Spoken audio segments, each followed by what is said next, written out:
So John and Pat are coming in at 26 and 22 apiece, tied for first place. But he is lurking. He is like a tiger. Tiger Woods on the back nine of a major. No, I'm just kidding. I'm one game back, but we'll see what happens with that. This is a tough week for game picks. The slate was not easy looking through the games. So as we're going through here, keep that in mind. There are a few injuries. Jordan Love probably should play a little questionable, but that's going to lead us into our first game. Could be the game of the week if you're in the NFC. The Lions are going to Lambeau. Divisional matchup, probably for first place in the division, I think, right? Detroit is -3.5 on the spread. They are favorites. I don't know how you can pick against the Lions if you have watched any of their football games in the last couple of weeks. They are the story of the NFL right now. David Montgomery throwing a touchdown pass. What trick play are they going to pull? Give me the Lions. Yeah, I'd be with you. Or I am with you. I'm taking Detroit in this one. But if Jordan Love is healthy, the Packers match up pretty well on offense against the Lions on defense because the Packers have all those talented wide receivers. Detroit's biggest weakness is probably their secondary. But I mean, I didn't think the Packers looked like world beaters yet last week, even with Jordan Love at quarterback. So I'm going to go Detroit. I am going to go also with the Lions. I was going to say that I was going to go Packers and then say like caveat that if Jordan Love plays, I can. We'll give it to you. We took it. Yeah, I'm gonna go Yeah. Lions. I've already written it down. I'm already Okay. No All right, contingencies. Even if Jordan Love plays, you're going Lions. Yep. Okay. All right. Appreciate the integrity there, Pat. He's playing like a champion at the top of the leaderboard here. Well, there's double what ifs on this next game, so we'll have to.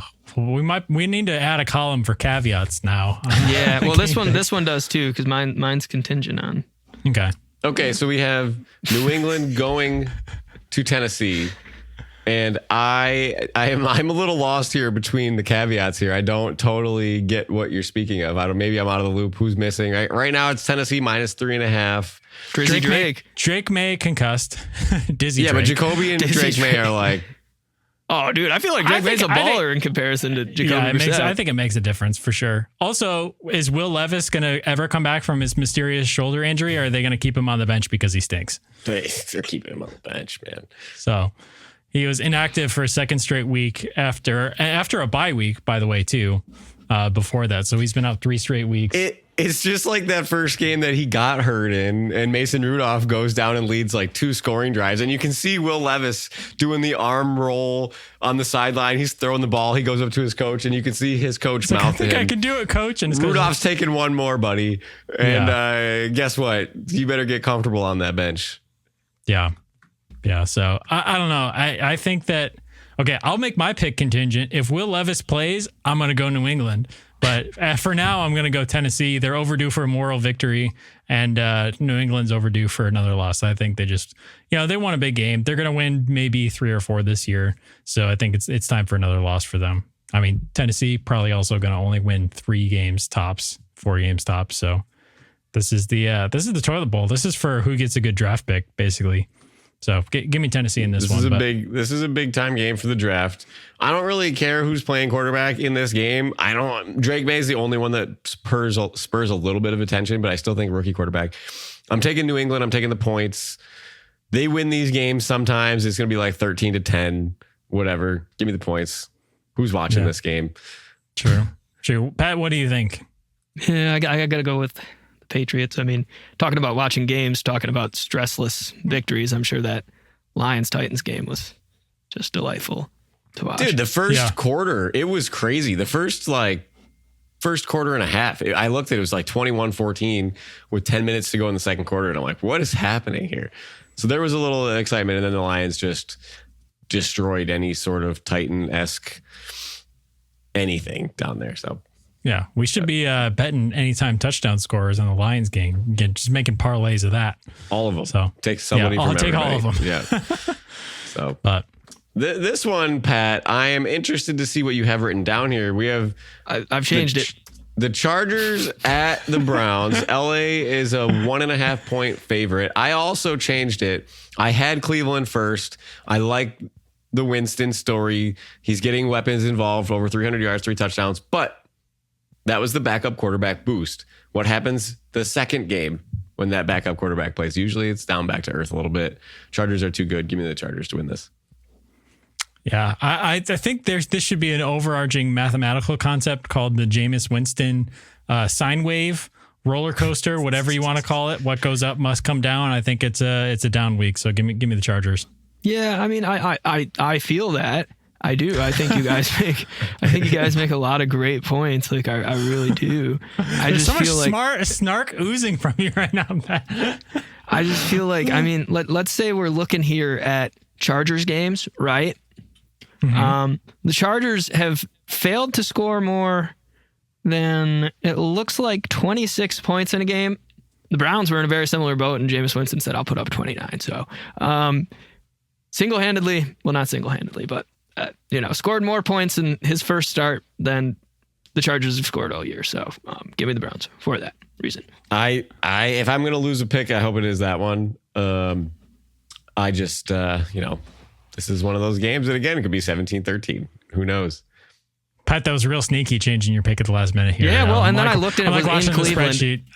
It was in Cleveland too, but Yeah, that helps a lot. The Chargers aren't necessarily a great road team, but they should be a great road team because their home games are like road games for them too, because they get an equal number of fans showing up from the opposing team. So, but anyway. The lone undefeated monster. We're going to call them monsters because we were just dying for them to lose. Tampa Bay is going to Arrowhead to play Kansas City. Baker Mayfield alone by himself, basically 1-11. No. Kansas City's minus 8.5 point favorites here. Pat, do you think they have a chance? Well, Brandon, let me ask you, who's the only team to beat the Detroit Lions this year? I can't remember, Pat. Who was that? That would be those Tampa Bay Bucks. Even if they don't win, they'll cover. Did Tampa have Mike Evans and Chris Godwin available for that game? Yeah, I mean, they did. Mike Evans, Faith Evans, Heath Evans, Evan Almighty, doesn't matter. Lee Evans. Lee Evans, yeah. Evan Lee Evans Almighty, would be good. Call Bruce him Almighty, Bruce Lee, Sarah Lee, Fred. Twinkies. Yeah. I'll get there. It always comes back to Twinkies. So Pat, you're taking the Bucks against the spread here? Bucks and the points? Yeah, I don't know if they'll win, but they'll keep it close. I was going to say 8.5 is a lot of points, and Kansas City can't blow anybody out yet. And the Bucks, I thought that the Bucks were going to get blown out this past week by Atlanta, and that ended up being kind of close there at the end. So they still can put up points, at least. So maybe they can do that. Kansas City's defense is really good, so I don't know how that's going to go. But give me 8.5 points out of pure spite. That's my pick. What do you think, Brando? Well, you say it was kind of close in Atlanta. Let the scoreboard say that it was 31-17 up until garbage time. And that's a little bit of a blowout. I think this could be a sneaky blowout game where the Chiefs win. Does garbage time count for the spread, Brando? Yeah, it definitely does. It definitely does. Does it? But I don't think Tampa's there. They're not going to score enough to make it close. But Kansas City could find their way to 25 points and still cover here. So I'm taking the Chiefs. That's true. Well, I'm betting on them only getting to 20, and then all Tampa has to do is limp to 12 points, and then I'll be happy. So yeah. I want to see your money where the mouth is. Send me the under 21 point bet slip.